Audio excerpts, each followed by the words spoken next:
If you should travel to the island of Sodor, you'll hear booming whistles and wheels pounding the rails as the steam engines go about their work. If you listen closely, however, you'll hear another noise. From a faraway part of the island, the drone of snorting machines and scraping steel dances in the air. These are the sounds of the ironworks. Harry and Bert seldom venture outside the ironworks. Their yard is littered with scrap, which they spend their days shunting to the smelter's shed. Lately, there seemed to be more to melt down than ever. The Diesels enjoyed their grim work, but it was evident they needed help. One evening, Harry and Bert were resting when a familiar horn cut through the air. Diesel slunk into the yard, a train of scrap in tow. Well, well, well, smirked Harry. If it isn't Mr. Revolutionary himself. Come to take the weight off our buffers, eh? If I must, grunted Diesel, though I should be out taking work from those rotten steam engines on the main line, not tucked away here. Oh, Bert, teased Harry. Well, we'd love to be dazzled by your greatness. Take your train to the shed and we'll get started. Mind yourself round here, Bert muttered. Strange goings on lately. Bert was trying to be helpful, but he'd made the mistake of giving Diesel an inch. Later, Bert was moving trucks into the smelter's shed. Fog had descended on the yard, and he had to move slowly. Suddenly, there was a bump, and a line of trucks went rolling past him with no engine. Boom! Are you quite done? Snapped Bert. Diesel was taken aback. You're meant to be helping us. Don't know why you bothered to come. Harry and I can do this ourselves. Diesel fumed off without a word.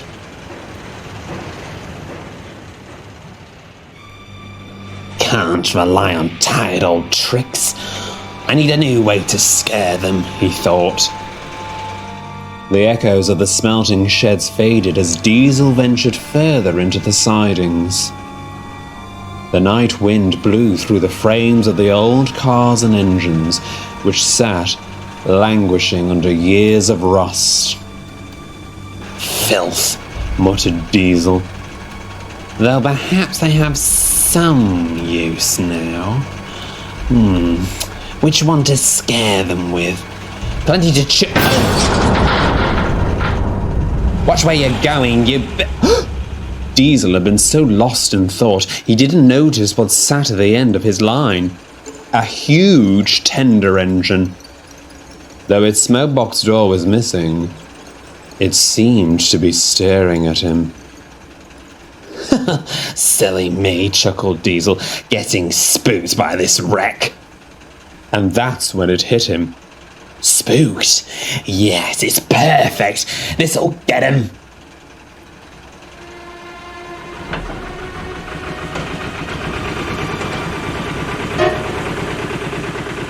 Slowly, Diesel pushed the hulking mass out of the siding. It creaked and rocked along the rails as if it might collapse at a moment's notice. Diesel didn't care. He was eager to spook the twins. Let's see them keep their nerve when this comes creeping up behind them. It was a good trick, and certainly would have given a great scare, if only it had worked. Diesel slowed down, but the engine didn't. Its old coupling snapped, and any brakes it once had were long since disintegrated. Diesel watched in horror. It shot past Harry and Bert, disappeared into the smelting shed, and crash! All was silent. But not for long. The foreman came stomping and cursing out of the shed. "What the devil do you think you're playing at?" he shouted at Diesel. "I've half a mind to drag you in here and scrap you myself for that little stunt." Diesel went pale. "You take that iron beast back where you found it this instant, and you can stay with it unless you plan on smartening up." Speechless, Diesel rolled into the shed.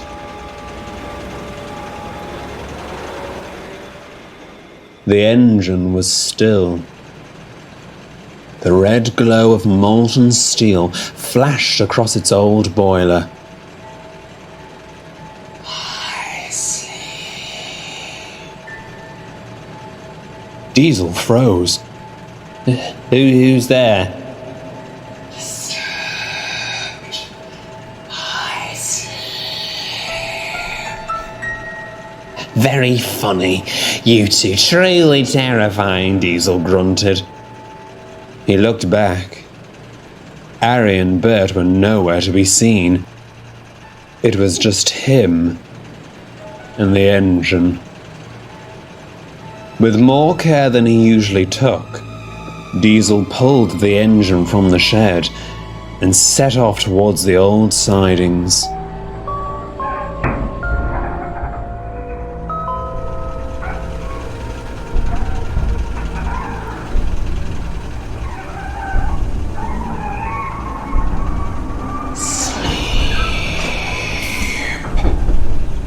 The yard lights began to flicker. Diesel glanced around. He thought he could see pale fireflies dancing in the night. Suddenly the lights cut out. The fireflies grew brighter, revealing dark shapes behind them. Diesel squinted, and that's when it hit him. They weren't fireflies. They were eyes, peering out from the twisted remains of the engine's past.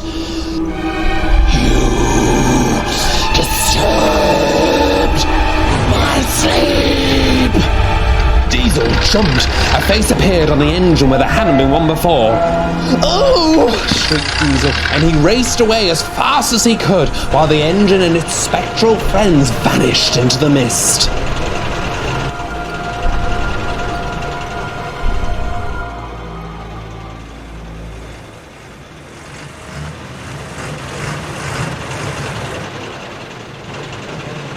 "Where have you been?"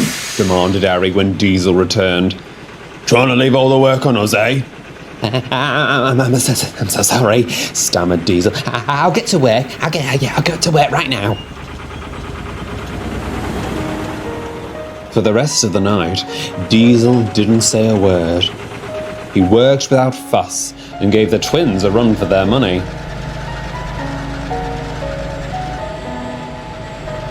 Even the foreman was impressed.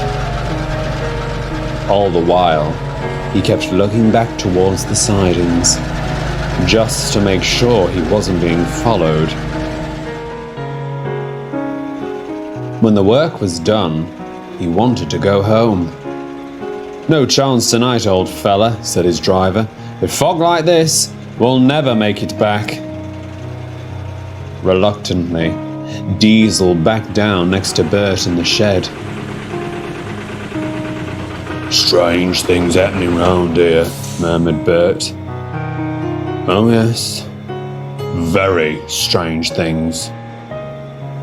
The twins fell asleep, but Diesel stayed awake. "It must have all been the fog," he thought. Yeah, that's it. That's the last time I let those ironwork imbeciles fool me. I'll bet it was all their doing. Yeah. Let them wait. I'll get them one of these days." With that, Diesel fell asleep, having assured himself the old engine and its ghostly companions were all in his mind. Or were they?